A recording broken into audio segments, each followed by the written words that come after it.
Цените на зеленчукот оваа година нема да бидат багателни. Вака сметат трговците кои се занимаваат со откуп, а ги следат и економските текови во регионот. Според Благој Витанов, откупувач, влијание има енергетската криза, но и намаленото производство во земјава, заради што тој бил приморан да врши откуп за странски пазари и од соседна Албанија. Оти во Струмичко, од година во година, значително се намалени произведените количини на зеленчук. Кратката краставица, уназад 10 години, беше топ артикал која се произведуваше во Струмичка Котина во милионски килажи. Сега нема 1 кило кратка краставица во Струмичко. Доматът, втор артикал. Ако репер земе 10 години пак назад, кај се произведувало во Струмичка котлина, сите села некаде околу 200.000 тони, сега се произведуват 50.000 тони. Сето тоа влијае.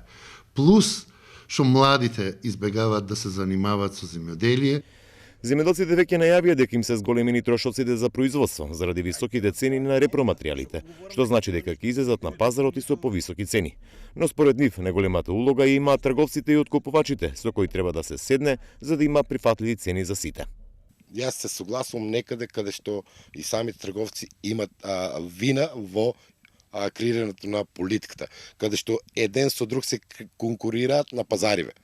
Арно, ако мислам дека да не ги увинуваме толку нив, треба да седнеме заеднички, да направиме партнерство меѓу трговецот и земјоделецот, да најдеме начин, ако треба државата и ниг да ги субвенционира на некој начин во некој дел, за да можеме рентабилно да бидеме на пазарот, конкурентни да бидеме на пазарот и заеднички со извозниците да направиме ситуација каде што и они ќе може да преживеат. Минатата недела дел од земјоделците побараа субвенции за високите цени на репроматеријалите по основ на фискални сметки, за да имаат пониска цена на чинење и на пролет на пазарите во земјава да има зеленчук по прифатливи цени и за крајните потрошувачи.